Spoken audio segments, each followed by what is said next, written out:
Hey, everybody. It is your friendly, hulky co-host, Jeremy Greer. You guys know pretty much how to support the show. I think patreon.com/Duckfeed.tv. You can go there. Duckfeed recently reached its $10,000 goal reward, which is just tremendous and outstanding. And I just want to thank everybody for supporting Gary and Cole for so much and for so long. I'm a very small part of this network, but it still means a lot to me as well. So thank you all for that, and enjoy this Hulk finale. This is the last time we're ever going to talk about the Hulk on this podcast, hopefully. Later.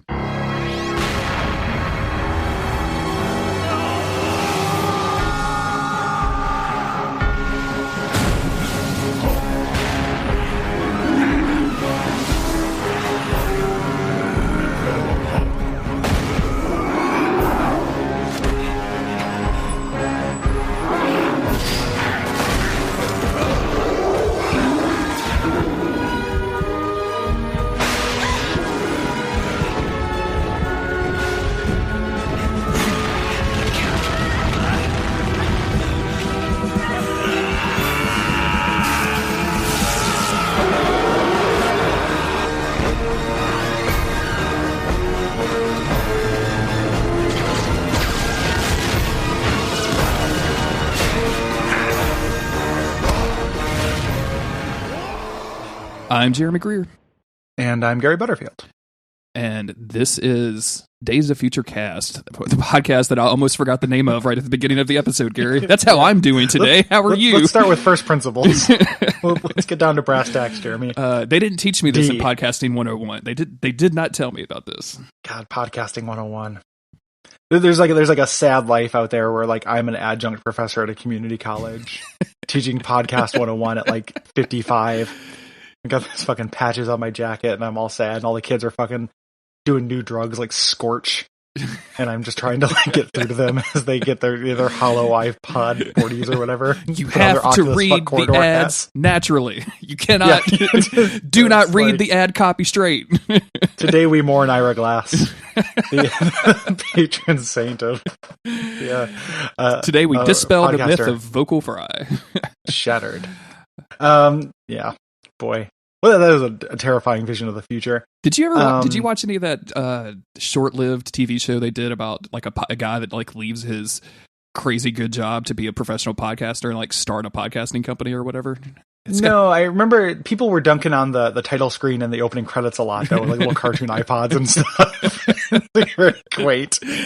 I tried watching the first episode just because I was like morbidly curious, and I didn't make it much farther past the stupid title screen or whatever because it was real bad. Well, there's also that Kevin Smith movie where a podcaster goes and finds a guy who's turning people into walruses. Yeah, I haven't watched that one. I've heard it's real bad. No. So I'm good. Yeah, I'm good. I don't need that shit. Kevin Smith, the guy with like the power to take every stoned ass joke he makes in his podcast and turn it into a movie, which has happened like 4 or 5 times now, which is something else. But like, it's funny whenever I see something like that podcaster show and stuff. It's so different. From my experience, and like that comes up whenever, even sometimes when I like listen to podcasts or I read about podcasts online, is just like, who are these people who all have professional studios and producers and like a staff to put out stuff that does not sound appreciably better than like almost anything, we put out or other people of similar kind of methods puts out, Yeah. Mm-hmm. Like, this doesn't need to be a venture capital thing. We don't need money.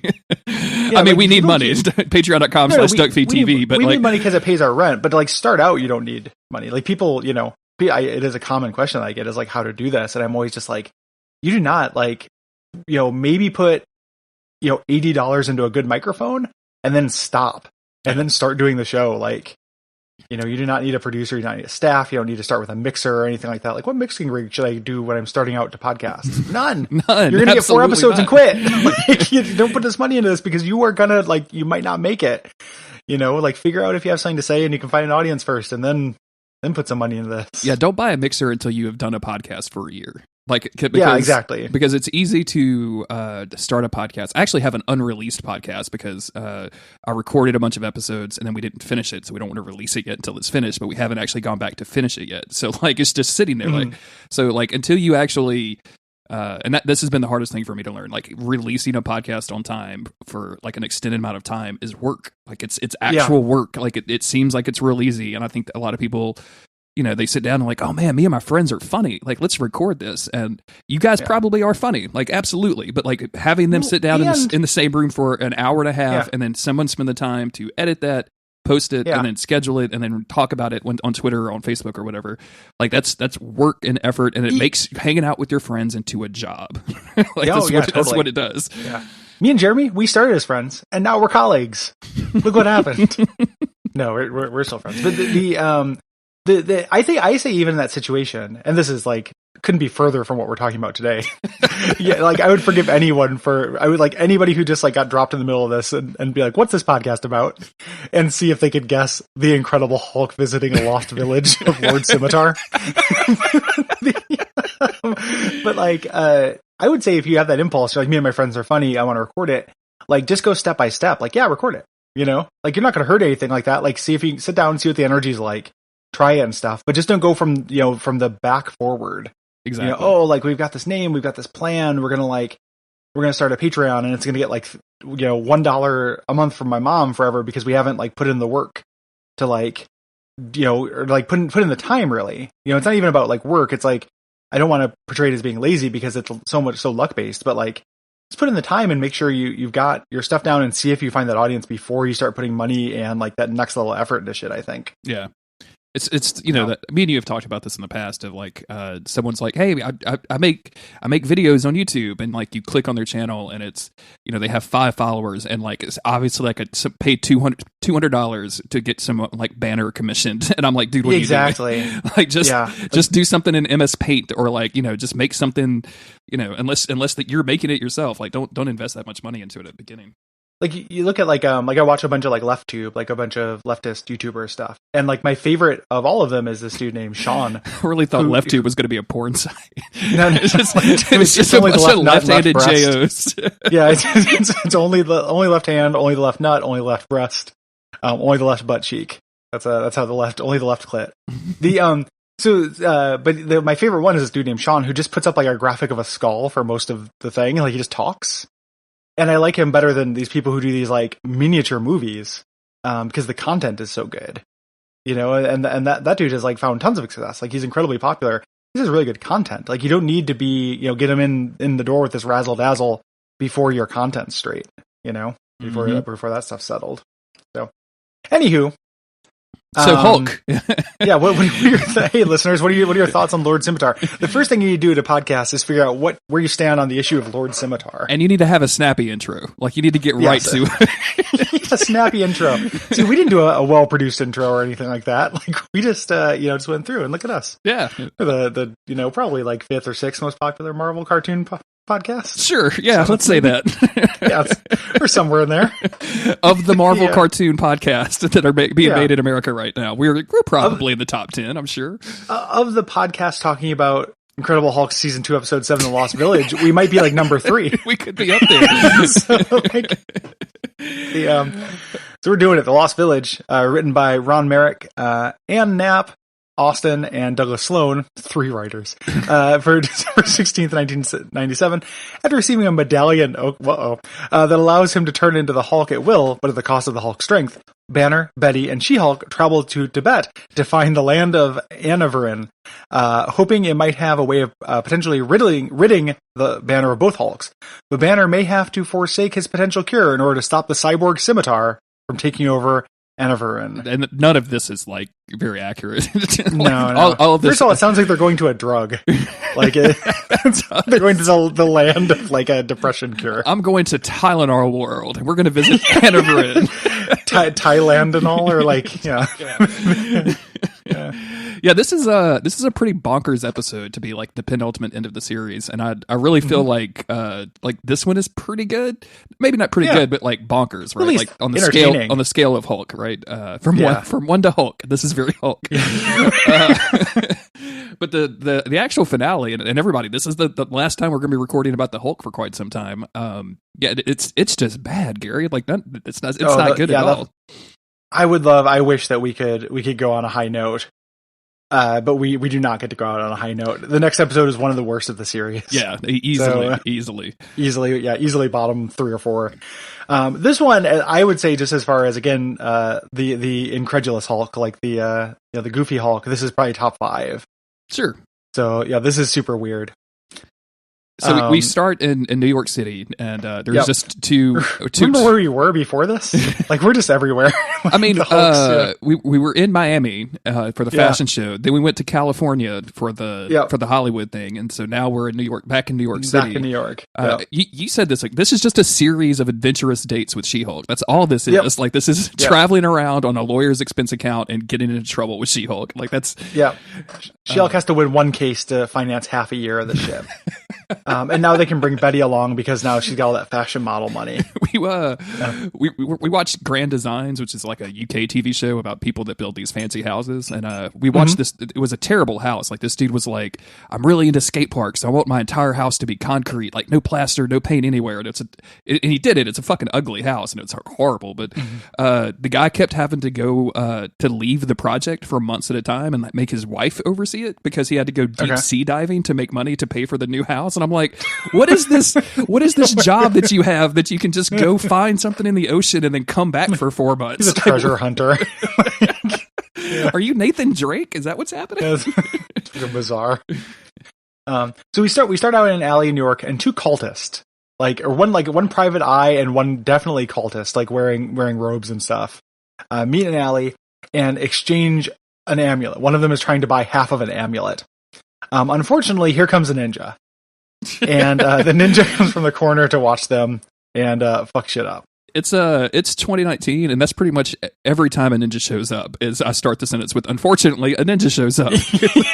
I'm done with these things. The ninja has a camera on his bodice that projects into that live streams to Lord Scimitar's fire lair. Yes, full of gears. Course. It's like Mega Man level. Like, he lives in a fucking Mega Man level. And the ninja has 4 arms. So, like, things are moving incredibly quickly. He's also using, like, a scepter. Like, he has, like a baton, like he's leading a parade. You know, like a ninja do. It's just like a ninja. Like, I mean, and what's weird is I kind of expected this ninja that has 4 arms to be, like, unique. But there's, like, 14 of these guys. Like, it's really random. Adding extra arms to our ninja didn't have the returns that we thought it would. You know? I'm really surprised that the multi-arm ninja thing the fad didn't catch on more. You know what I'm saying? Well, I've been thinking about having multiple arms lately because I went through been spring cleaning and I had this moment where I was like, I'm going to either get rid of all of my or almost all of my nerd tchotchkes, or I need to have a place to display them. Sure. Like, I can't just have this stuff in a closet. It makes me feel bad. So I put I consolidated some books and stuff, and I have a little shelf now for like my nerd candy stuff, which includes my mini-mate figure of Spiral, the X-Men character. Okay. Who, as you recall, has 6 arms. Mm-hmm. And here's the thing about being Spiral or one of these ninjas. Your top arms can never rest. Like, they will literally, unless you're laying down flat on your back, your arms will always be held above your other arms. And that's the way they're drawn and everything like that. Like, it would be exhausting to have 4 or 6 arms. You know? I mean, assuming that the arms were coming out of, like, your chest, right? Because if you just had, like, some back arms, I feel like you like the arms could just hang down, right? Of course, then you would need back shoulders too. Yeah. They stagger them. They both come out of the sides. They come out of the shoulders, and then like a smaller set of shoulders above the ribs. Yeah, that's no good. Like, you just have to you have to T-pose everywhere you walk, basically. Exactly. and that's kind of what they do. They're always holding up like their top set of arms. Their bottom arms, these ninjas, they don't use them. They have this extra set of mechanical arms that don't get used. They just hang limply while they use their top arms to fight with weapons. It's really bizarre. Like, it almost feels like a Halloween outfit where you just tie like another arm below your arm that moves with it. Like, because they don't ever actually use them for anything, right? Like, it's dumb. It's really weird. So the ninjas attack the amulet guy to get the amulet. Yes. And we cut over to Bruce and Betty having a date. Yeah, and just like Cyclops and Jean, like, it's not going to go very well for them. Nope. Because they just literally walk into this ninja party. Like, they just walk up and Bruce is like, I'm going to go attack these guys, or I'm going to try to stop this. And I'm like, Bruce, you were the Hulk. Like, if you put yourself in danger, you were egregiously in the wrong. Like, you might destroy the city. And I get Please stop destroying the city. I get that you want to do good, but you might destroy the city. Yeah, you should really just like go with She-Hulk as like a chaperone. Yeah, everywhere. This is a She-Hulk sized problem in my mind. Yeah, this is definitely She-Hulk. So he starts fighting them, and he does like a bunch of crazy leaps. I don't want to give you GIF work, you know? I always feel a little bad doing that, but this fight starts at 1:40, 1 minute 40. At 1 minute 50 seconds, he gets zapped in the chest by one of these batons, jumps towards the enemy, and then flies back, and he does, 100, maybe 1280 degrees. He turns around 5 times in the air, flying back towards the alley. Like, spins like a fucking top, busting through a wall. It's amazing stuff. And of course, that's going to cause him to turn, to the Hulk. Yeah. Yep. Because Betty gets in danger. Yep. Now that he's out of the way, the ninjas start threatening Betty, and then he's going to turn to the Hulk. We get our credits at this point. And then the Hulk shows up and starts fucking up these ninjas. So yeah, he hulks out, and the old man. Ninjas didn't prepare for this. They're pretty shocked. Do you think any ninja or Mr. Scimitar has prepared for the Hulk at all? Like, no, I just don't think that's a real thing that's ever happened. They didn't plan very well. The Hulk sweeps all of them into a dumpster all in once, into a big pile of shit, and then just throws the dumpster into a building across the block. It's really good, in a way that right? Summarily executed those ninjas for certain. They are completely dead now.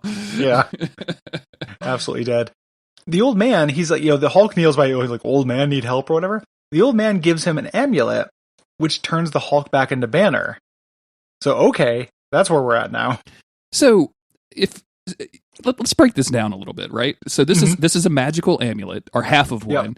Yep. Bruce is a gamma radiated mutant at this point, right? Yep. Like, radiation has soaked into his blood, essentially, and his genes. Yep. And anytime he gets angry, it just makes him into the Hulk. What the fuck is an amulet going to do about this? I don't know, man. Why is magic interacting with this at all?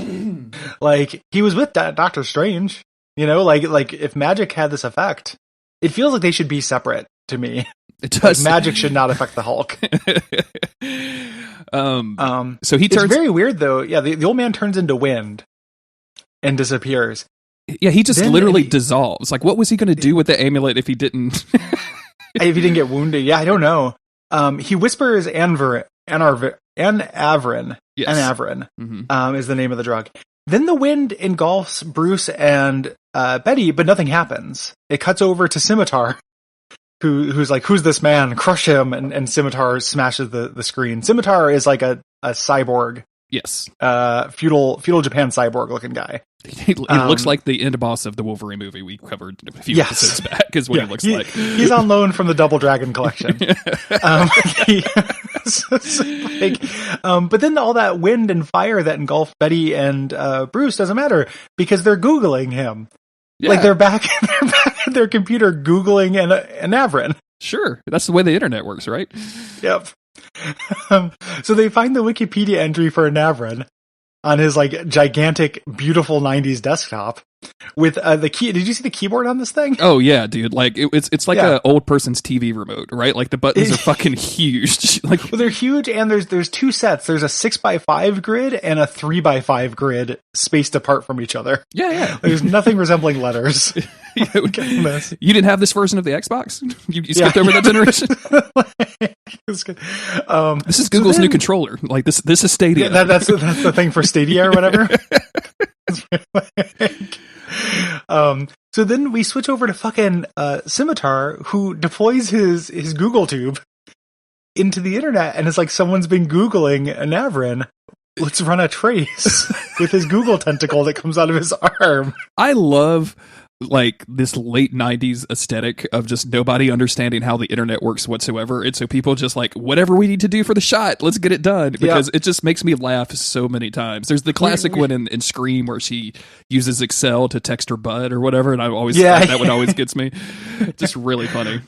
Not only does no one understands, but nobody even tries to.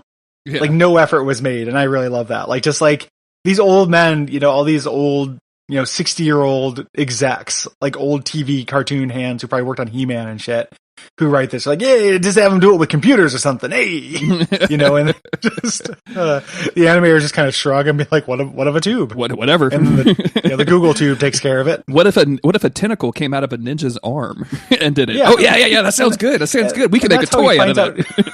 Who's been Googling this thing? Because he literally says, like, it looks like people in America are doing searches. That's really funny to me. It's super, super good. So we go back while A-Team was Googling the city. She-Hulk was looking into the amulet. Yeah, and she's very excited that it's in Tibet. Where this place is, because she wants to go do some local shopping, which is of course what everybody knows Tibet for, is their just crazy insane shopping. Yeah, extreme good shopping experience, no oppression or anything.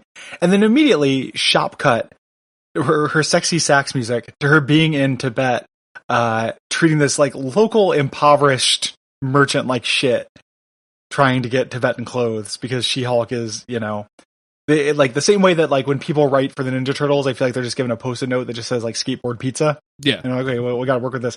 With She-Hulk, it was just like sex shop. Yep. And they're like, okay, we got the it. two things she cares about. We got it. She wants sex and she wants shopping. Yep. Women be shopping. Did we talk about what the amulet does? If they reunite these two pieces of the amulet, it'll show the way to Scimitar's homeland, and he wants to get back there, where presumably this dude was from, like our guy at the beginning of the episode. Yeah. The Hulk is taking on a lot in this episode. Like, he just got handed an amulet and given a word, and he's immediately like, it's my job to avenge this old man. I mean, like, it's a trip to Tibet, dog. Like, if somebody was like, you got to go to Tibet to take care of this quest, I'd be like, well, I mean, no, I got a bunch of She-Hulk money. I might as well. I don't know, man. I think if you're She-Hulk, like at this point, this is a little bit like when Notch spends all day like arguing with people on Twitter. Like, you have this kind of money, just fucking live, dude. Just do something productive with your life that's not going to Tibet on a quest. Yeah, like I'm not against Tibet at all, but it does look cold and unpleasant to me. And there are four-armed ninjas there. Like, I don't think I need to go to Tibet if I'm Hulk in this situation. He's a better person than me. That's why he's the Hulk. I guess that's why that's why he's Bruce Banner. Yeah, that's why I'm Gary fucking Butterfield. Piece of shit. So, Bruce goes into a shop and just happens to find the dude's brother, which I love. He's got the amulet in his window. This is so great. Like, he's just, I mean, he just, like, out of all of the people, which, like, Tibet has to be one of the most populated places in the world, and he just walks into the right shop. And this dude looks exactly like the guy who just drifted into dust. He's their twin brother. Yep.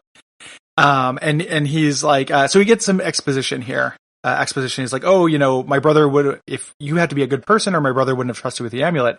Here's the other half of the amulet. So immediately just trust Bruce as well. With this sacred amulet that goes to this mystic lost village or whatever. However, Scimitar, also in this huge population, just happened to be able to track Banner. Yep. Like, all he knew was somebody in a certain apartment was Googling the village, and now can find Banner. To be fair, I mean, a giant green guy, yeah.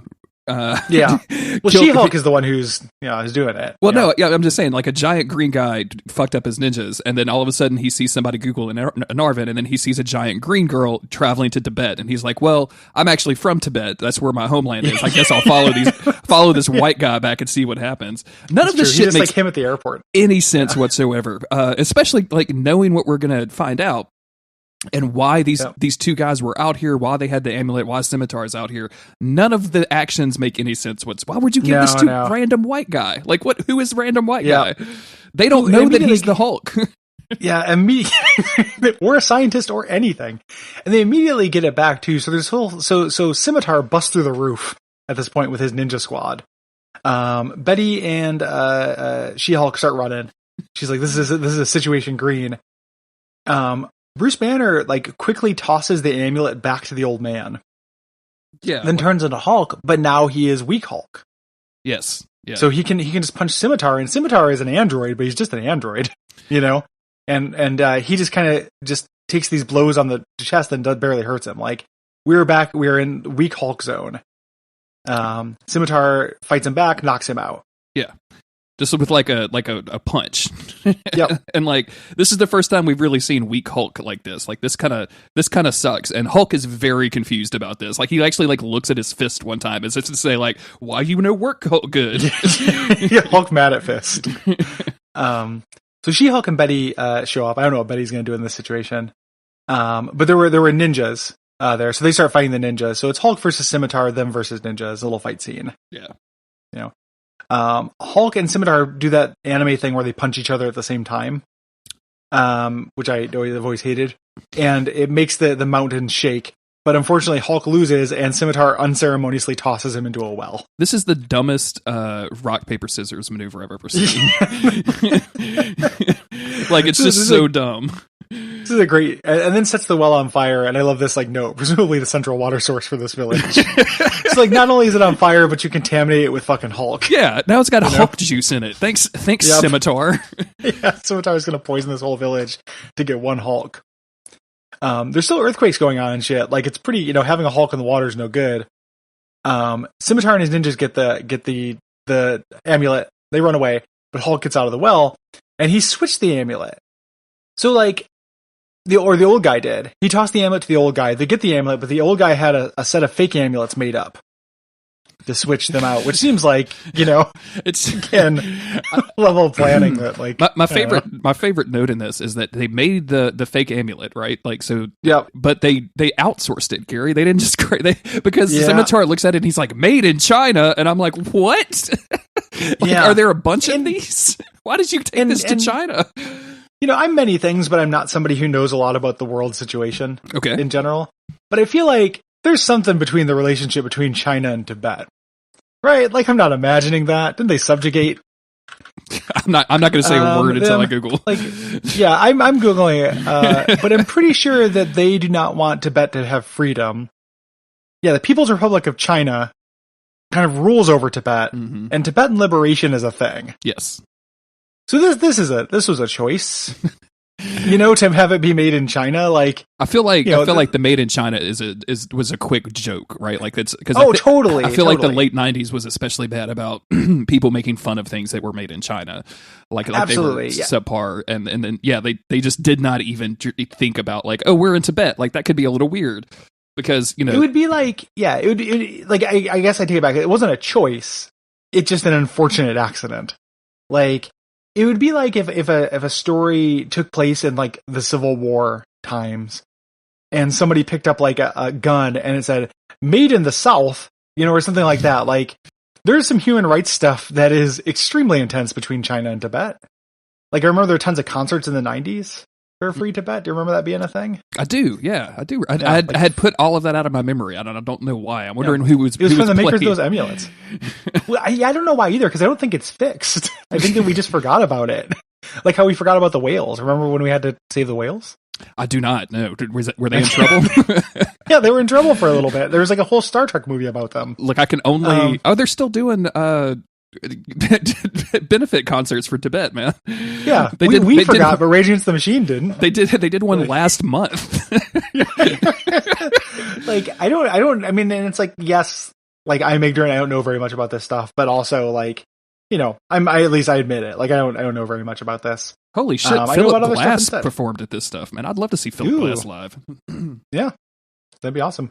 It's I just remember from the 90s because REM and a lot of the bands I was into were always talking about it. Yeah. And it's kind of sad that something can be, the topic is, a very important cause and then just kind of go away without being fixed. I'm not saying that we don't need to battle the Pokemons about climate change or Tibet, which is more important, because it's all very important, but it just the national conversation just moved on. Yeah. I mean, everybody in Flint, Michigan right now, right?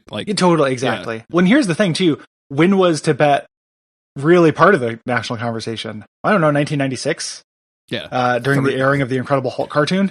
20 years ago? Yeah. Yeah, it seems like if anyone was going to definitely be keyed into that connection, maybe could have been the writers of this cartoon. So I don't think it's hugely problematic. It's just kind of adding insult to injury. Yeah. That this Tibetan dude got a made in China amulet. I mean, maybe maybe there was a Chinese dude that made the joke. So maybe it's shitty in a whole different way that we're not considering. Who knows? Who knows? It's just a person that really fucking hates Tibet, Gary. Did you think about that? Yeah. Oh boy. So he's not happy about the Made in China amulet. He tries to join it and nothing happens. Yeah. Which is very funny to me, by the way. Yeah. He does it with he like slow motion puts them together and stuff, like he's expecting energy to come out. It's very good. So he's like, hey, go find the real amulets. Hulk and company, they have the real amulets, and they're climbing these mountains to Navarin. And the brother guy is like, oh, it's hard to get to if you don't have the true path. Like, you need to have the true path to a Navarin. But the scimitar just follows them. Yeah, this really bugs me, because like, if you're gonna have like a hidden land and you can only access it through the true path that you can only see when you're holding the special magical amulet, like, nobody should be able to follow me on the true path. Yeah, they are literally, like, our good guys are roped together. Yeah, the way they're climbing is really great, because they're all holding a rope that the Hulk is attached to the Hulk's waist, and just kind of like hanging on as the Hulk just climbs this mountain. It's really good. It's that's how I would do it too. I would be on Hulk's shoulders. I would be piggyback on the Hulk as we go up this giant mountain. Throw me up here, Hulk. So Scimitar has found them. He's chased them. From this point, they attack at this point while they're crossing this little bridge. The ninjas attack. The ninjas attack the Hulk crew as they're crossing this bridge. Hulk is carrying Betty at this point. It's kind of sweet. But the ninjas attack. One of them, Scimitar shows up as well. Yeah, but one of the ninjas notably grabs the amulet, and then that's when Scimitar comes up, and it's like, you gave me the wrong amulet, and I'm super mad about it. Yep, the ninjas can disappear. Scimitar confronts them. Earlier, we established that Scimitar also has a brother. So this is like triplets, right? Yeah, is he one of their brothers as well? He is. I can't remember. I thought we found that out later, but yeah, absolutely. Oh yeah, no, I thought it was earlier, but regardless of which, this is all family drama. Yeah, absolutely. So he grabs it and he like hits this land bridge that they're on, which breaks it up. All of our good guys, like, it's just a bridge, Jeremy. What? It's very much in the sky. Like, it's an ice bridge between two mountains. It's a land bridge. A land bridge is like what connected Russia to Alaska. Like, it literally means, it's made of land. A land bridge can be small. Like, are you the fucking land bridge police? What is this? Yes, I'm from Landbridge, Michigan, and I'm a land bridge police. It's an ice bridge between, because we're up in the mountains. I just don't want anyone who's letting us paint a word picture to get confused. It's a big ice bridge between two mountain peaks. I don't think it's a land bridge. I mean, hold on, I'm looking at You're so mad. I'm looking at the Wikipedia right now. Just to see if there's the Wikipedia does not say that there's any requirement of size to be a land bridge. So I'm just going to size. It's made of ice. It's in the sky. It's like definitively not made of land. It's not made of ice. I mean, it crumbles. Like, there's rocks and shit there. That's land. Rocks are land. So is every bridge a land bridge to you? No, I mean, not every bridge is. I mean, like, most bridges are made of fucking concrete and steel, Gary. Not like mountain rock. I don't know. We know that in Louisiana, and we got a D on our infrastructure report card in 2016. This is more of my West Coast elitism. Just bridge splaining to you. Every bridge a land bridge. I don't know, you ivory tower fuck.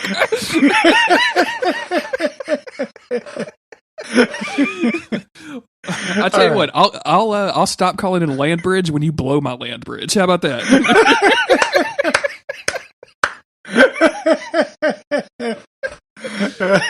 Oh shit.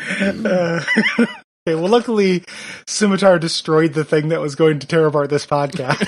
So we don't ever have to talk about it again. Yeah, thank you, Scimitar. Oh my goodness. Okay. Yeah, he breaks apart the thing that they're standing on, for lack of a better term, I guess. And all of our good guys like fall down and like hit a slide on the mountain, which is really helpful. She-Hulk kind of bundles up the brother guy. Of course, Hulk grabs Betty, and but they kind of slide down into like this statue of like what looks like a Buddha to me, and and that's where they need to be. And I'm like, well, why the fuck were you guys on the land or on the bridge? How were you way I don't know. Like, what the fuck up there? Some real vertical level design going on in Tibet, where they're this is to go up in order to go down. This is the Sekiro of Hulk episodes, is what I'm hearing. It's a broom tower. It's very, very surprising, but yeah, they made it good. A portal appears where they're at, like where so another guy kind of pops out who is like, so they land there and they see the temple. Yeah. It looks like a He-Man castle to me. Mm-hmm. And a guy comes out kind of dressed like a sheik or something, like dressed up like, it looks Arabian Nightsy to me. He's got hammer pants on, and he's got a crew with him. And I was like, oh, are these other superheroes? Like, he's got this blonde person with him who looks like Gambit's wife or something. They come up and heal Betty. Betty was sleeping. He uses his scepter to heal Betty. And this is, more than halfway through the episode. Yeah. We're introduced to this like magical king and his super healing tech scepter. Partway through this. So just buckle up, everybody, because it's going to continue to be fucking weird. Yeah, and he gives the Hulk, like, and I didn't realize this is something that you had to give. I always was taught that you had to learn Inner Peace, right? Like, which is why I don't have it. I can't go buy it, like, if it's not on Amazon. But he gives Bruce the gift of Inner Peace, which basically like cures him of the Hulk for most of the episode, for the rest of the episode. Yeah. He zaps him with, and he has it's a scepter that has little like microchips and shit on it. Yeah. It's like a techno scepter. Yeah. Tech scepter. That's how you cure the Hulk. And the Hulk like transforms, and when they show him, like, he transforms kind of in stages, and it looks like he's balding for a second. It's really great. But yeah, so that's now, look, we are cured. Like, this is why the Hulk came here. Do you ever wish that Bruce Banner's hair was green, just to let people know what's up? It turned to black when he turned into the Hulk. Yeah, like, I think that would be really good. That'd be pretty cool. I wonder if he ever dyed it that way, or just like a streak, like, kind of like a winking, like the racing stripe, like the chicks used to do in the early 2000s, like that one chunk of blonde. Yeah, absolutely. Yeah, I'm surprised She-Hulk hasn't done that, to be honest. I mean, I guess She-Hulk never turns into Jennifer Walters, but I could see her just like dyeing her hair green just because she really likes that word. She does like saying the word green over and over and over again. Extremely into it. I don't have any strong feelings about any colors. Like, I'm trying to think if there's anything I love as much as She-Hulk loves the color green. Mm-hmm. And like, there's colors I like, but I'm not just like, I think orange is my favorite color. But when I something really good happens to me, I'm not just like, it's orange time, baby. Or something like that. Like, condition orange. Does that guy just have like a calcium disorder? What's the deal? This guy's the scurvy fuck. Does he have scurvy? I don't understand. He's a scurvy gamer, and it's orange time, baby. There's a Twitch streamer somewhere that has like a splash of oranges every time someone subscribes to him. It's like, it's orange time every time. Orange time, baby. Get juiced. Incredible Hulk 420 with the 12-month orange sub. Yeah. Oh my God, those subs, those sub anniversary things. I know we make fun of Twitch a lot because it's kind of an easy target. Do you understand anything about the Twitch economy at all? Like, I understand that subs are good, but I don't understand why you would ever sub to somebody. And like, I know you want to support them and all that. Like, I know it's like a Patreon thing, but like, I just don't get it at all. Like, I'm so fucking. I think it's just like a Patreon. Like, I think you're agreeing to give them a certain amount of money per month. So like, those 12-month sub things are like, you've given me money for 12 months in a row, and I'm going to let you interrupt my YouTube that Gary's trying to watch. Okay, I'm back in. I'm starting a Twitch channel. And every sub tier is going to be something that interrupts Gary on YouTube later. Yeah, like, I'm just trying to watch this speed run of Dark Souls 2, and I constantly have to be interrupted with like little exploding graphics and shout outs. That was for the anniversaries. That was something that got brought up because I watched that whole Stadia thing yesterday. But Google has a thing where if you get stuck in a game, you can press a button and it's smart enough to figure out where you are and load up a YouTube video to tell you how to get through it, and then also like jump to the correct time in the YouTube video. And like the guys at Giant Bob are like, yeah, I can't wait to be like, I just want to look up this thing, and all of a sudden like the next video is fucking right-wing bullshit because of how garbage YouTube is nowadays. Oh God. Yeah, what does Jordan Peterson think about this specific? I definitely want to watch Jordan Peterson play through Assassin's Creed Odyssey so I can figure out how to get through this tomb. So you can talk to me about the civilization. I think that was the search term too. They were playing Tomb Raider, and it was like, Google, help me with this tomb. Yes. I need help with this tomb. Jesus Christ. Yeah. So I think that's what the Twitch economy is. And you can also, you get gems, and you can exchange gems for money. So like, sure. It seems very simple, like it's very Patreon like, except there's also a premium courtesy that you can throw people. Like, when we've done Duckstream and stuff, every once in a while people like would be like 10,000 gems from this person. And I'd be like, I know these are good and convert to money somehow, but that's all I got. You know, I feel like it's one of those situations where like learning that the tickets at the arcade, like I couldn't go take those anywhere else for the first time. Like, oh, what do you mean I have to have, Chuck E. Cheese money to play these video games? Like that money doesn't translate. I don't have any of that money. I just want to use normal money. Like, how do I get my money back out of Chuck E. Cheese? I'm gonna go to, after we record, I'm gonna go to lunch and I'm gonna try to pay for my sandwich with Twitch gems and see if I'm just gonna pull up the Duckfeed.tv Twitch channel and show them how many subs and gems we have. Gary, subs for subs. Give me a sandwich. You live in Portland. There's a stronger than 50% chance that the waiter or waitress would be like, "Oh yeah, just send him to my Twitch channel. That's totally fine," and would hand you a sandwich. Oh man. Okay, so this new guy who've been introduced halfway through, I can't remember his name. I wrote down Tom Zing because that's the way they say it. Like Tom Zing. Tom Zing. Yeah, not like Zing. Like that's 2 words. Tom and then Zing is my last name. You can call me Mr. Zing. Zing. They're off to go get the amulet because it's bad if Scimitar gets it or gets into the village, or rather, right? So they kind of head off through this paradise. They've changed clothing. I love that Betty and Bruce now are dressed up like they look like when in Star Trek: Next Generation, where they go to a planet and everyone's kind of advanced, but there's a dark secret. Yep. Like that's how they're dressed. And Betty's ass, like they make specific, like they drew a line to denote Betty's ass hanging out of the back of these things, which I find like just like the show is just continues to be very horny, even if it's not just necessarily for She-Hulk. Even during this episode, they're just like every once in a while you need a piece of normal trim, you can't just be Shulk trim. And this is where we get our backstory. Yes. So the king is the old dude's. Sorry, the old guy is the king's son. So the king had 3 sons. One was a shitbag. He was turned into a shitbag because somebody, and I'm pretty sure this was in 1998, this had to be a Bush, dropped automatic weapons on top of Tibet. Just to see what's happening. Just to spice it up. Yeah, we don't really know you guys, but here's a thing that you can fit onto your arm. Shoot when you say with. automatic weapons, you're thinking machine guns. No. But they're high-tech arm cannons. Yeah, like, turns him into Mega Man.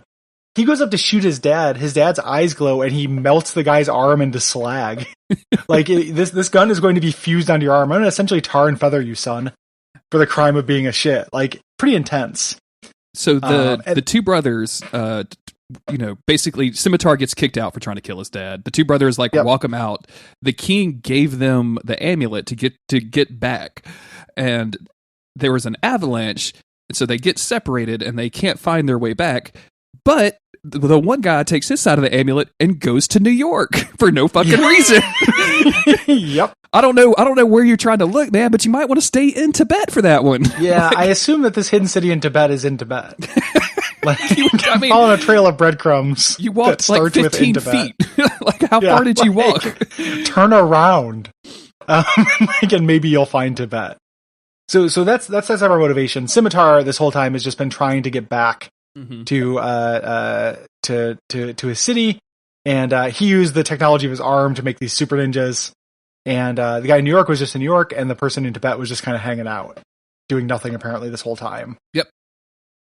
So now, however, it feels like they just kind of ignored the fact that Scimitar can get into the village now. So he sends his ninjas, which all have this sequence where their extra hands, their metal arms, the fist fall off of them and gun barrels come out. Yeah. And all the ninjas come up and start shooting up the place while She-Hulk is being fanned by, like boy toys. Yep. Cabana boys. Yep. Cabana boys are just fucking, fanning She-Hulk. Now Scimitar is here to take over the city, essentially, get his birthright or what have you.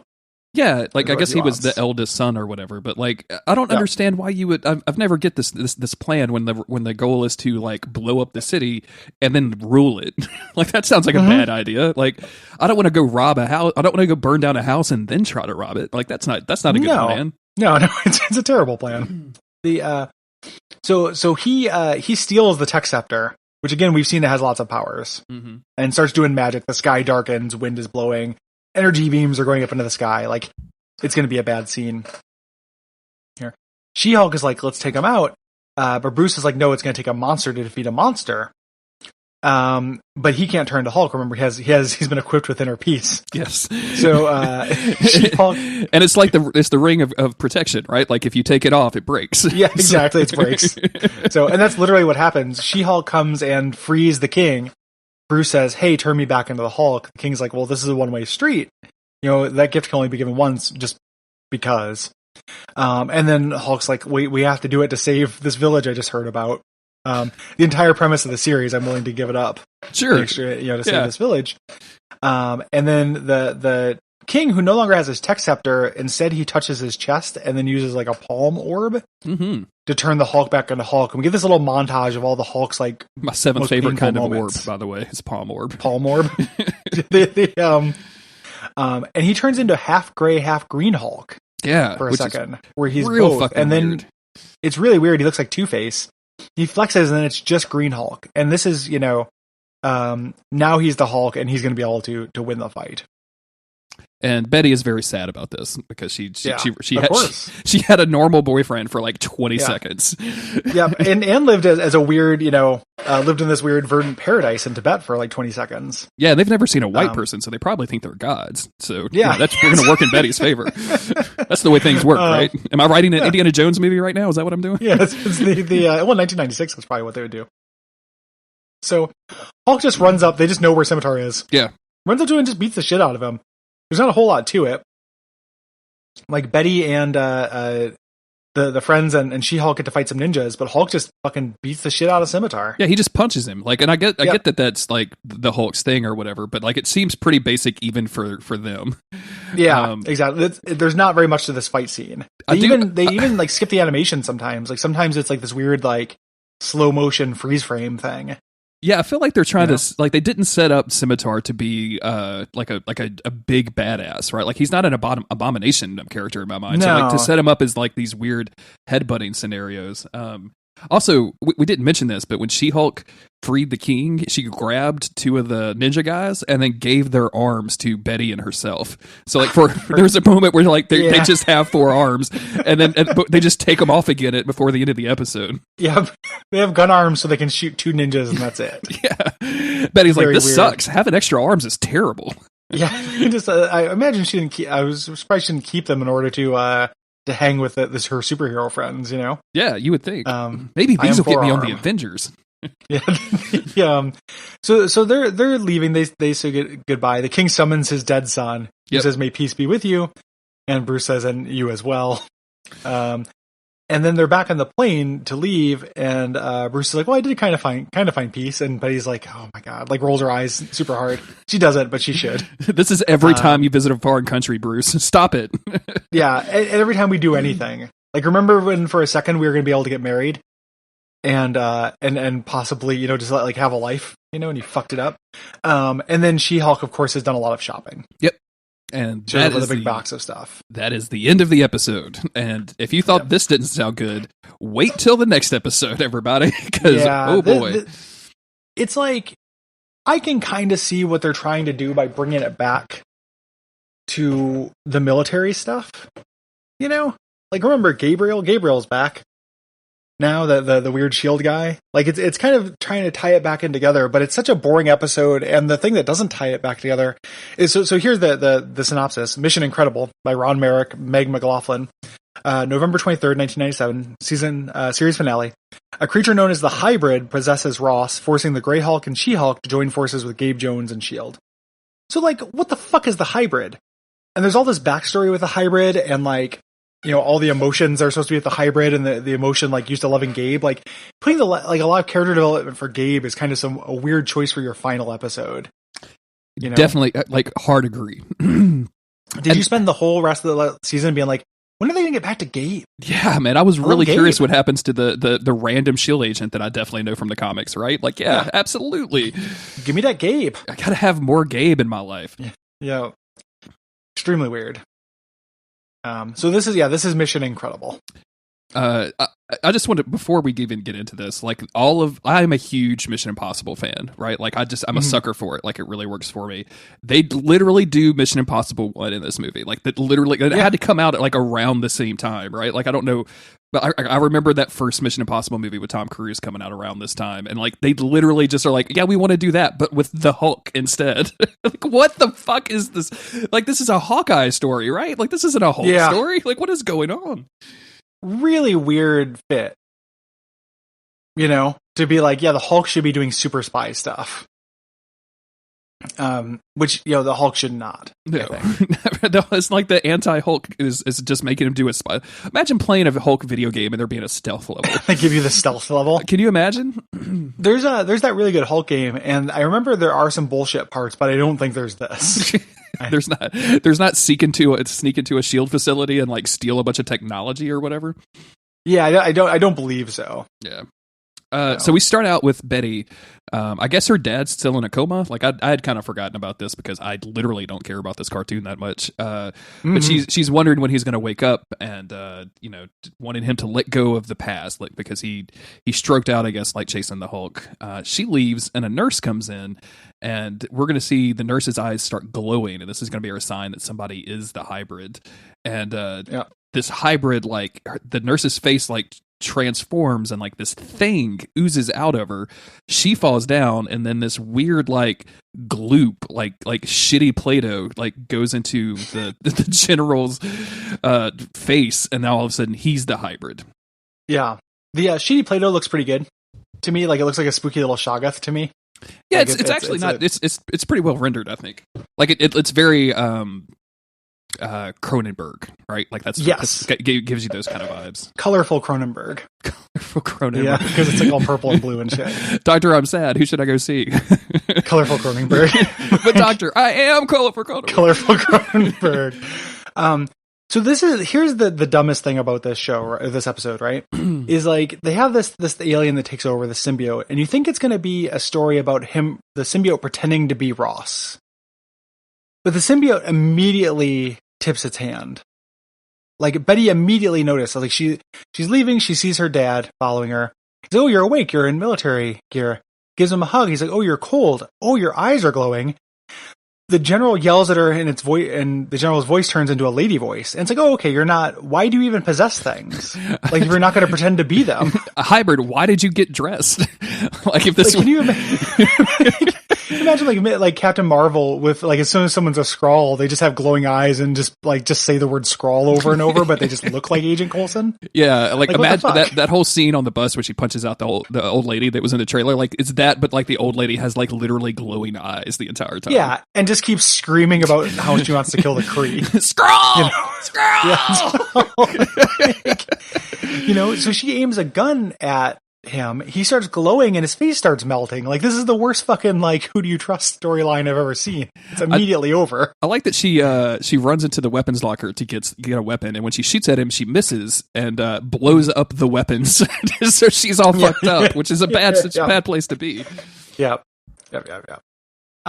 So she calls Bruce on a cool 80s cell phone, and Ross like grabs her, smashes the cell phone, and he looks crazy. Like, this show is doing some weird fucking visual effects at this point. He's got his eyes are missing, and behind them there is like moving fire effects with the background. Like, it's very weird. It looks like in Binding of Isaac when you get Continuum and you have those holes you can see through Isaac's head. It's like that. There's like a fire in the background and you can see through Ross's head. It's super trippy and weird. It's actually good. Like I would say, like if you're going to lean into this stuff, like this is the stuff you need to lean into. It's just it's just weird. Like it's one of those things you look at and you're like, what are they doing? Like, what is this? Yeah. So she escapes. Like, Ross is like, let me into the sea base. After the intro, she's gone now. She's talking to Betty. Says off screen, a soldier scared it away. So, okay. Sure. A monster took over my dad, and then a soldier scared it away. And Banner's like, I've killed like 20 of these soldiers. They're not like very terrifying. Yeah, they're not very terrifying. I'm starting to see some holes in the story. It's like Ralph Wiggum talking about Edgar Krabappel and Skinner having sex. There was a soldier, and then it looked at me. Soldier looked at you? Is that what he calls Skinner's dick, Gary? Yeah, the soldier. I use soldier. It took me forever. I think I've talked about this on a show before, but that episode where they become a couple, it took me longer than I care to admit to realize he's lying about being a virgin. Like when he does the big confession, he's like, no, we didn't have sex because I haven't had sex with anyone. I'm a virgin. You know? And I was like, oh, like he's lying about it. Like later when they're like kind of giggling and stuff, I'm like, oh, he just made that up. Like Seymour Skinner isn't a virgin. And there's no way Armin Tanzarian was going to be a virgin. That dude fucks. That dude fucks. Yeah. So, totally fucks. So yeah, it was just like interesting. Yeah, I felt like an idiot. They look up the sea-based plans. Yeah, that's a real land bridge of a situation you got yourself into. I very land bridged myself.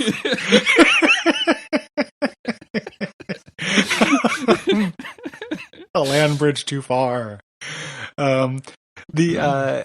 So they look up the sea-based schematics where Bruce, and there's a power core, a gamma power core. Because of course it's gamma. Like everything, exactly. Everything in the Hulk universe is gamma.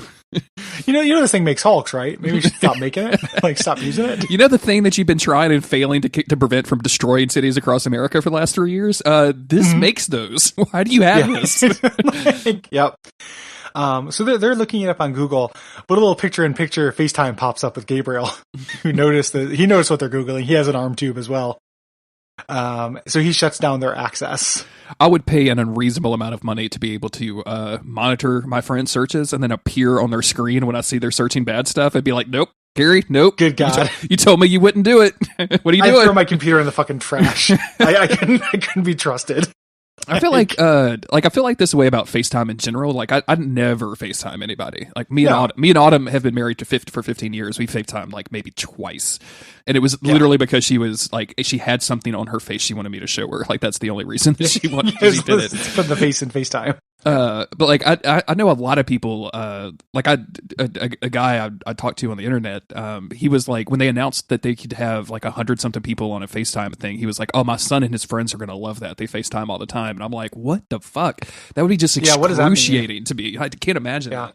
To me, it feels a little bit like people who like with the size of our Slack, who want that to be a Discord channel with voice activated, and like that just sounds like 100 people talking to each other. Yep. Like imagining the like several people are typing kind of situation that shows up in Slack all the time, but with people who wouldn't have to wait to type, they just talk. Just spew. You know? Yeah. I'm in a lot of Discords, like a lot of Discord servers, which is not a weird thing to brag about. It just happens with podcast stuff. And almost every single one I'm in has some sort of voice channel that like people are just like, yeah, if you want to chat with anybody, go here. Hardly any of them actually use it ever because it's such a fucking nightmare. Like, why do you want to talk to people on the internet? I don't understand. I don't really want to talk to anybody unless I'm working. Like, I hate talking on the phone. Like, my girlfriend now, like, talks on the phone like a normal person and doesn't have my, like, aversion to it. And that's been, like, an adjustment. Because every once in a while she'd be like, hey, can I chat with you real quick? And it, like, won't be about anything serious. We'll just, like, talk. And I'm like, yeah, but like, why are we gotta be talking about cartoons or something, or why are we talking on the phone? You know, I just don't. If we're not recording this for the Patreon, what the fuck is the point? Yeah, why don't we just text? Like, why would we ever talk on the phone? Like, I don't understand. You know, like this is work. Phone is work. You know, and for me, phone is definitely work, and I hate to be on the phone if I can help it. So yeah, it's not pleasant. It's one of my least favorite forms of communication. Where Skype is different because you're talking about a thing. You know, or recording is different. Yeah, I think I told you this, like, way back when, this is like a year ago, maybe even more, I did the B and Jim Davis podcast. You met those guys in Portland, I think, a couple of times. Yeah. And they, like, used the video portion to record a podcast, and I'm like, I am not comfortable with any of this. I do not like. Turn the video off, please. Yep. Yeah, I've definitely done that before, and it's a thing. Yeah. So Gabriel has showed up, and because he's like, you don't have access to this anymore. This is classified. And like the access denied message is like well animated, and I fucking love it. Like, like a little shield logo pops up. The steel doors close. Access denied, and a typewriter font comes up. Yeah, Like, Shield put some money into this. It's like they hired that's better animated than most things on the show, Gary. Like, yeah, it's Shield knows what they're doing. See, they got themselves an entire, UN sponsored paramilitary force before they made it a fancy animated intro. If you're making a YouTube, don't make that animated intro. Go back to the beginning of the episode where we said that. Be like Shield. And wait until you have the clout to back it up. You have to build the gamma base before you make access denied to the gamma base animation. Don't put the animation before the base, as the old saying goes. Of course. Don't put the land before the bridge. So they still, Betty's like, no, we can actually still get down there though. Like, this doesn't matter that this was shut down. She-Hulk shows up in a bathing suit. She's like, are we going swimming, hun? And it's like, the series isn't about you anymore. Your time has passed. The last 2 episodes aren't about you. But she decides to go down, and they have this heist plan. They're going to go down there and do Mission Impossible shit to Mission Impossible music in a submarine where they're now hackers. Like, they're now hackers and spies. So the Incredible Hulk cartoon is now about hackers and spies. What the fuck? I really like Mission Impossible, and I hate all of this. This is so bad. I do not like it. Even if you like Mission Impossible, it's not like, hey, do you want a shitty version with superheroes not doing superhero stuff? Yeah. Do you want like a badly cannot be sued for copyright rendition of the Mission Impossible theme? Yeah. Like, I like Mission Impossible. That doesn't mean that I necessarily want like all the characters from The Office doing it. Like there's just different, like, I mean, maybe I would. I was about to say, wait a minute. Different genres. Like, are you telling me that a Special Agent Michael Scarn is up for another heist? God, I love Michael Scarn. That is so fucking good. And his wife, Catherine Zeta-Jones. It's such a good joke. She was so fucking good. Oh man, what was Dwight's name that he forgot that he didn't search and replace because of the misspelling? Oh, I think he's I think it's like Ping or something. I think isn't he like a sidekick, like a an Asian sidekick, but then he's Dwigget because the search and replace didn't work. When they just do that table read, that's one of the most like well realized episodes of that show. Oh, absolutely. Where it's just like, this is the kind of thing people would fuck around with at work. The boss isn't there, like, have a field day with that. That and the Olympics, right? Like doing the Olympics one is very good for that. Is really funny. Yeah, that's fantastic. I love that show. So they're basically land on the sea base. They blast their way in, which Shield doesn't make noise. Doesn't know. And She-Hulk has like a little doodad that she's going to go kind of break into the security system. Betty dresses up like a Shield agent and is going to go steal some access cards. And they're going to set Bruce up to like actually go through and like steal whatever thing that they're. I've already forgotten what they're looking for. So the plans or the data or something.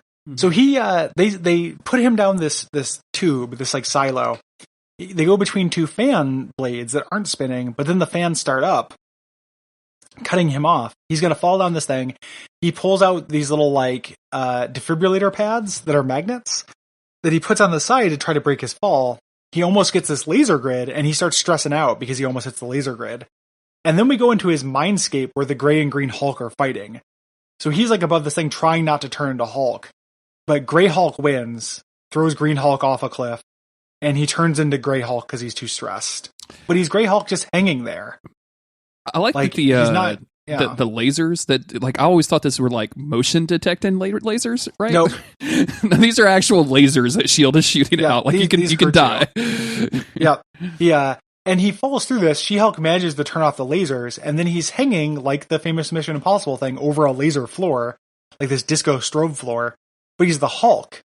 So he's just like, there's a Hulk just suspended in midair that like can't do spy stuff nor Hulk stuff. In this point, it's very silly. They also cut over to the Shield base at this point, and this is just like I'm refreshing my memory, so I have it on in the background. At 9 minutes and 9 seconds, they have a bunch of real spooky ass fish in a weird vertical aquarium. Yeah, inside the sea base. Yeah, why? What? What's going on, Shield? That's very whimsical of you. It's very fucking strange. So yeah, they have the weird aquarium. Betty like does the classic like bump into somebody and flirt with them to like steal their access card. And of course, like this dude is just clueless. He's just like blown away by her beauty or whatever. Yep. Back to the Grey Hulk, who says he's He's sweating a bucket load on the floor. I think he says sweating like a bucket lord. I don't quite remember, but I'll have to like pull the bucket lord. It's like Buckethead's Dark Master. Well, I mean, Bucket Lord was the drummer for Buckethead. Like, there was a whole bucket band. Yeah, the Honey Bucket Band. Gabriel almost gets caught, or Gabriel almost catches Betty. She-Hulk comes down and does acrobatics to save Greyhawk. And so now they're on this little ledge on the corner of the laser floor. And if like any of this sounds like what you want from the Hulk, fucking surprise me. Because I do not feel like that is going to be a thing. And like she grabs him right as his rope breaks, and then throws him to the front of the door, which is it does not have alarm floor. Like, did they just run out for the last like 10 square feet and we're like, oh shit? I don't know, man. Like, this is so fucking dumb. It's real dumb. Yeah, it's very boring too. Like, so Betty at this point uses the key card, like starts to use the key card. It doesn't work, but her face flashes like her dad did. So it's like, uh-oh. So is she, reminding you that something's up with Betty, which I had already forgotten. I was like, I don't remember anything that happened. We decided to take like the whole middle of this episode and not worry about the symbiote or whatever. But Betty is the symbiote. Hulk gets shot. Betty runs over and kisses him and passes the alien in the kiss. Yes. And everyone's like, oh, weird. Like, gross. He's got the slime on his face. He's glowing. Everyone's like grabbing their hands. Like, it's pretty out there. Like, pretty trippy visuals. And then she turns into like a fucking elder thing. Like, she's got a snake tail and wings and is a real weird alien thing that wraps around him and then absorbs into him. It's very weird. It's very weird. It's very disturbing. Like, it's, I would not have expected this from like a Saturday morning cartoon, right? Yeah. And notably, Gabriel recognizes the voice. So he identifies this person as Diana. So this is not just some weird thing. It's an actual person in there, which is super freaky. Yep. So, boy, where are we at? This is, so Greyhawk, okay. Oh, sorry. I lost my place here. Yeah. So I think they start shooting, right? Yeah. Of course, because it's Greyhawk. Because it's Greyhawk. They got to start shooting something. But they stop when they realize they're shooting at the power core. I think this is where She-Hulk makes a comment like, it looks like we stepped into a Roger something film. And I like tried to rewind and figure out what this reference was for way longer than I should have. So they decide not to shoot the core here. They don't want to get tricked by the Greyhawk's stomp and romp maneuver, as they call it. So Greyhawk then like jumps up in the ceiling, hides from them, waits for them to fall down. They're all staying there, hits all of them in the back, which perfectly knocks them into a shuttle, like a sea shuttle. Where's the sea shuttle? Why is it next to the power core? Yeah, and just like, what accuracy to just like sweep your hand across 4 dudes' back and immediately like plant them directly into the shuttle. Hacky sack champions in 1997, my man.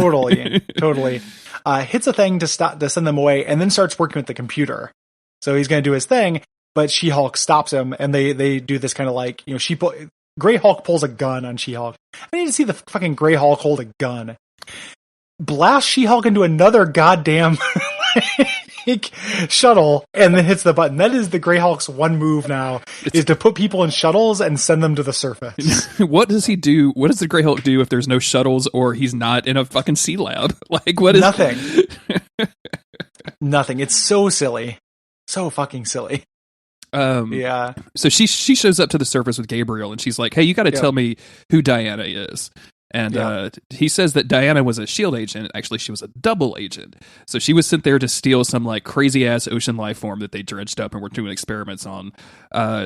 Basically, Gabriel knocked her into a vat with the weird fucking creature, and she like bonded with it, and she became this weird fucking symbiote or whatever. Yeah. So good to introduce us in the last episode of the cartoon. Yeah, this character is going to be a recurring villain that we're going to get a lot of backstory on. It's pretty creepy, like when she gets knocked into the water and all the fish like wrap around her and stuff. Again, like uncommonly spooky for this cartoon. Yeah, absolutely. It's really weird, like body horror Cronenberg shit. Mm-hmm. So So, Okay. I forgot that he actually tells She-Hulk that Diana was knocked into a vat and then she was buried at sea. When what actually happened is that she was eaten by fish creatures. Gabriel, It's not into a fish not a symbiote. Burial at sea. Gabriel, you're a military man. I'd really hate to see this dude's version of a sky burial if that's the case. Like all these birds wrap around her. It's just probably a fucking wood chipper at that point. Greyhawk activates the sea base and it's moving. He says, Betty, Betty doesn't remember being possessed or anything.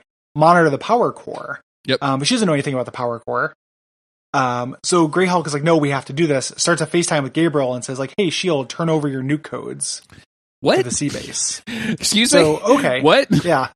That's at play now. Okay. Of course, S.H.I.E.L.D. decides not to give all of the nuclear codes to a fish. So instead, battle cruisers show up, and the Greyhawk is like happening? fighting them. Like, You're saying words, but they don't make sense. And I'm watching the episode right now too. It doesn't make sense. So Greyhawk goes into stealth mode in the sea base to fight these battle cruisers that show up again. In this, hey kids, you like the Incredible Hulk? Like, here's this. Here's this weird story that came out of fucking nowhere. Yeah, So it's the dumbest shit. So the sea base is fighting the battle cruisers. Battle cruisers are fighting the sea base. She-Hulk's like, enough of this stuff, and dives into the ocean. Yep. Because she's the She-Hulk. That means that she can breathe underwater, I guess. Sure. Yeah. So as she's doing this, the Greyhawk is starting to lose control. Or rather, the symbiote or whatever is losing control of the Greyhawk. Either or. Mm-hmm. And we get a lot more kind of montage about, just the Hulk, like, remembering his greatest misses. Until he eventually ejects Deanna from his body. And she turns into the weird alien mermaid thing that she is. Which, this transformation process, like when this happens, is super weird and also like Cronenbergian. And then she like reassembles herself out of goop into like the weird mermaid creature. And this is maybe the weirdest thing that we have seen on this podcast. It's super weird, but not weird in the good way. No. It's not funny or anything. It's just kind of like visually interesting, but does not feel very Hulky. The bad mermaid shows up and Hulk just punches it because he's the Hulk. Okay. That's fine. Betty says like, oh, okay, we've got to drop the sea base into this abyss before it blows because it's, been overloaded. Because it has a gamma core and everything that gamma touches blows up or turns into a fucking Hulk. Yeah. Yeah. So they do that, but they somehow make it to the top and get blown out like of a spigot, like a whale. Like the water shoots them up into the air. They send Betty up in the like one of the ships. They knock her into a ship, right? Like that, just like the Greyhawk uses his power. This move, I remember this from when I was possessed. On the way down, the weird symbiote creature jumps up out of like a tube and grabs a shark and like turns into a weird mutant shark and then just swims away, never to be heard of again. Got away. And then when it shows Betty and Gabriel on the beach, guess what? The Hulk cousins are riding dolphins and waving at them. It's so glorious. And it's definitely going to be the episode art. Like they're literally like hopping around on dolphins. It's fucking insane. It's extremely weird. And then Gabriel has to come to wrap up the series. Gabriel shows up. Hey, I'm sorry we didn't trust you. The general's fine. We'll leave you alone.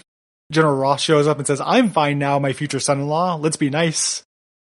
And Gabriel and She-Hulk decide to go on a date together because everyone has to pair up at the end of the series. Of course, 100%.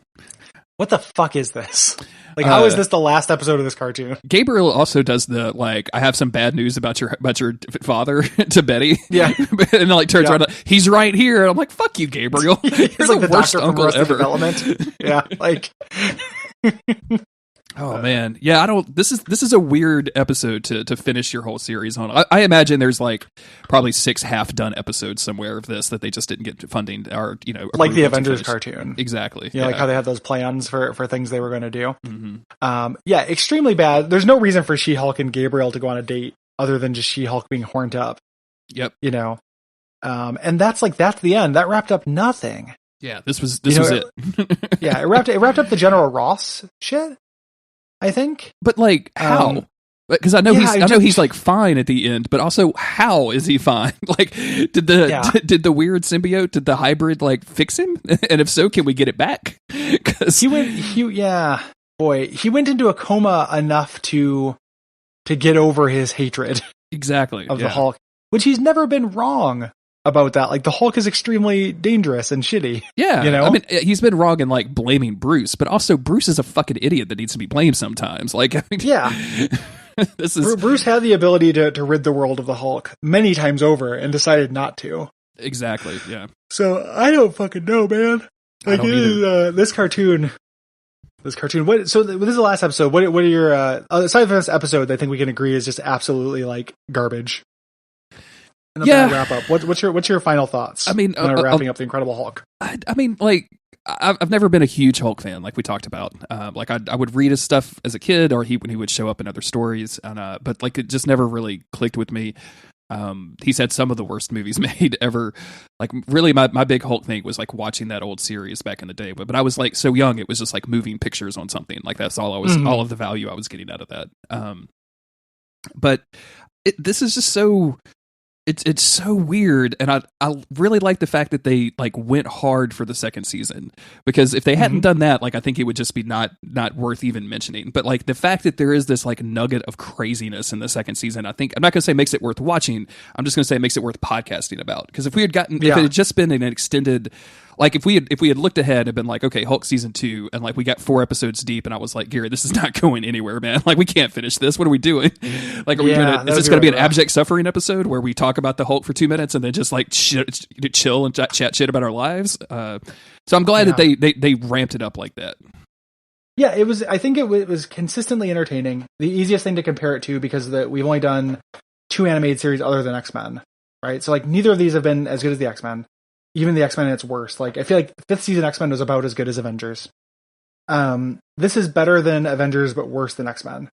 Like, the best of this never gets as good as like mediocre X-Men cartoon, I think. But it's a little bit more unpredictable, but like not unpredictable in the same fun way like the Nasty Boys were.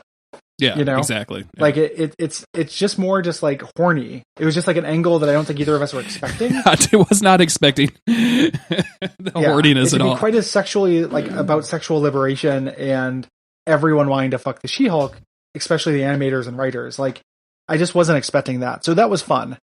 Just because I wasn't expecting it, but I'm glad to leave it behind. Like, it was good, but I'm looking forward to watching other cartoons for a while.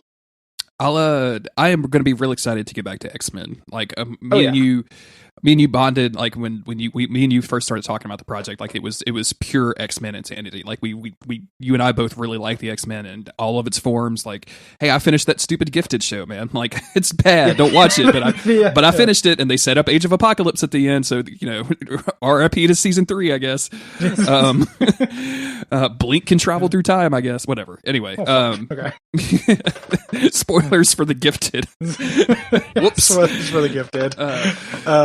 But yeah, like classic. I'm going to be looking forward to getting back to like straight up X-Men, because I like the powers, I like the pathos, I like all that stuff, and like the Hulk just doesn't quite do it for me. Horny She-Hulk is very funny, but I'm going to be excited to get back to X-Men.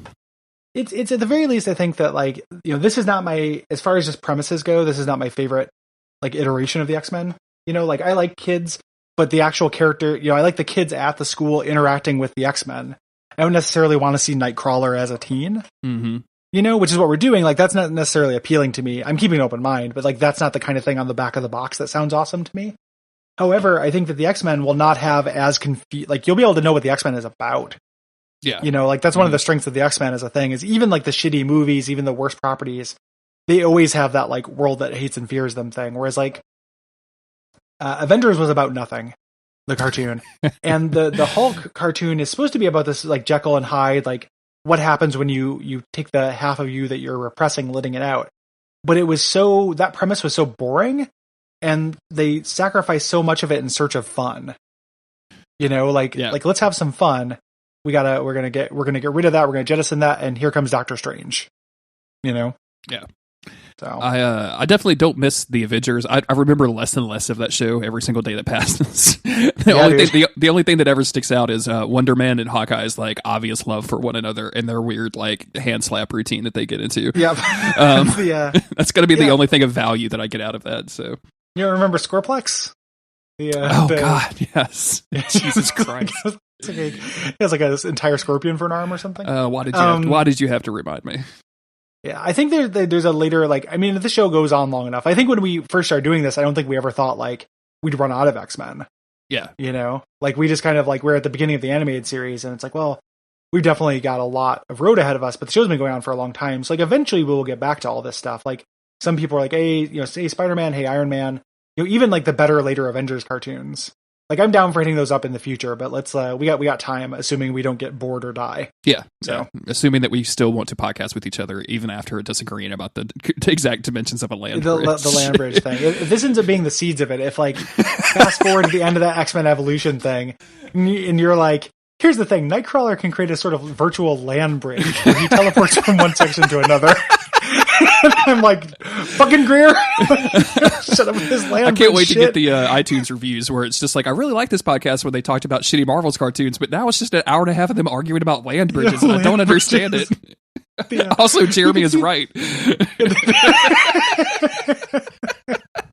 The blob's girth is such that he creates a sort of land bridge from 4 feet across. And then Wolverine, then with the sound that sounded like a snake, Wolverine extruded 2 of his land bridges from his yeah, you can see Wolverine's flesh when cut creates a sort of land bridge that fuses the flesh together. And come on, Iceman? I mean, that dude's land bridge all over the place. Yeah, all kinds of like definitely land is the word I'd use for those bridges. You know, I do like Banshee's audio only land bridge. Audio land bridge. So yeah, well, you mentioned we're doing X-Men Evolution next. For the next episode of this podcast, I believe we're doing X-Men Apocalypse. Let's do a Q&A. Oh, let's do Apocalypse, then a QA. And then the Q&A, yeah. So we'll do... Yeah, it's been a minute since we've done one of those, so talk to us about Avengers and Hulk. Yeah. So, write in, daysoffuturecast.com/contact. You can also tweet at us, DOFC Podcast. You can also just at me on Twitter at JG Greer if you want to. I'll put all of those in the appropriate place. Yep, and you can at me at Gary Budd, GaryBuh. So that's what we're doing. And then we'll probably, when X-Men Phoenix comes out, we'll probably do an episode about that. And we'll probably do an episode about an Endgame. Because Avengers, man. Yeah, dude, I'm super stoked. I'm super stoked. I just found out from my boss, we're doing another team building exercise, which involves going to get lunch and watching Avengers Endgame. That's awesome. So I'm very excited about that. But yeah, like I'm that trailer, seeing those dudes in like a cool ass uniform for the first time, like I was surprised how much I was into that. Like I was, like, yes. Yeah, I'm into it too. Like I'm just invested at this point. It's going to be interesting after this is over, you know, after Endgame. Because like, Far From Home looks pretty cool. Like I'm into that and stuff, but there's just nothing else really that we've seen trailers for. And it's like after this, it's going to feel a little bit like, did you ever read Fables? Yeah, that comic. Mm-hmm. You know how they dealt with the adversary, and then like they wrapped up. They started trying to like bring up a witch or something, and I just got bored. Yeah, then they just kind of kept trades. Going. Yeah, I wonder if that's what it's going to feel like doing these Marvel movies after Endgame, where it's like, oh, you're still going, huh?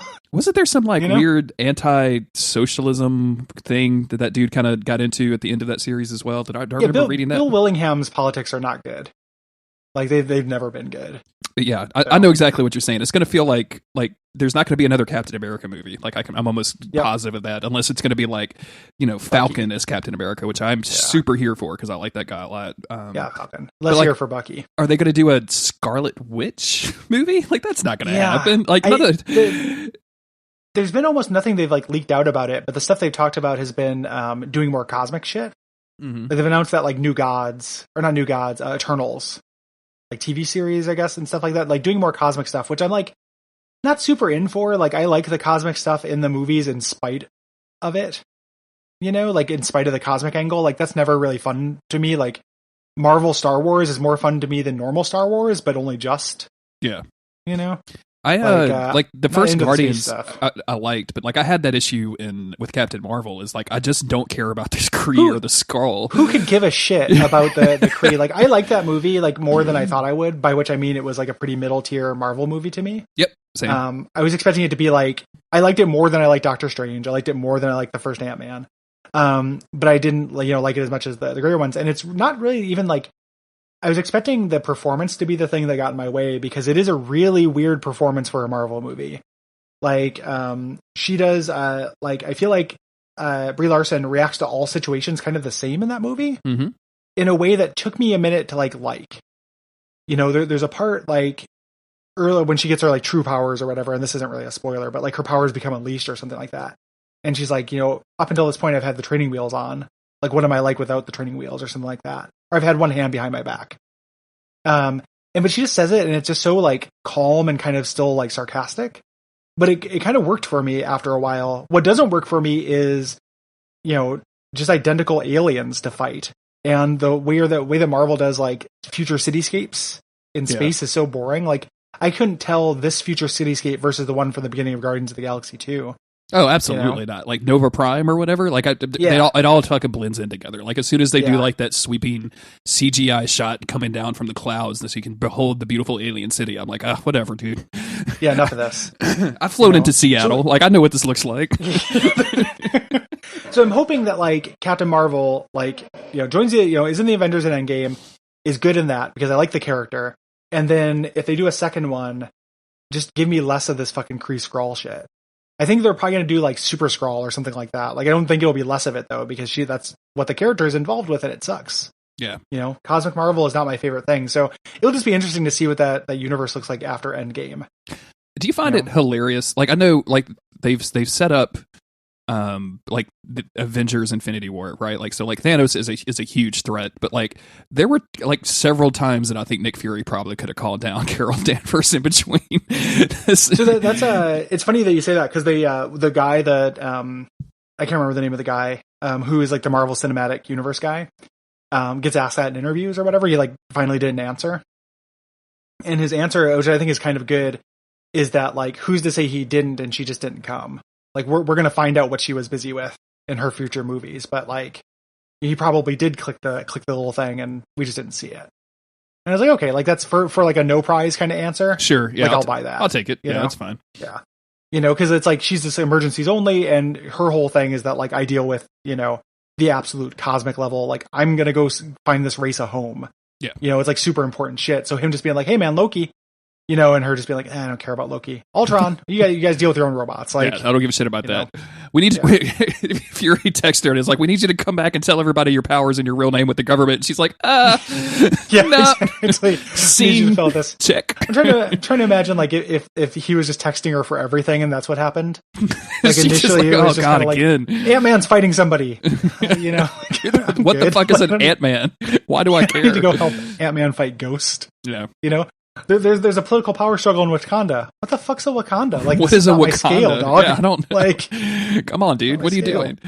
But yeah, I'll be curious what they come, because obviously like they're going to do Black Panther 2, and like Black Panther was such a like segmented movie from everything else in the MCU that like obviously he shows up in Infinity War and he showed up in the Captain America movie, like, and he fits in well with that crew. But I'm very curious what a second Black Panther movie looks like, if he's like me too, King and all of that stuff.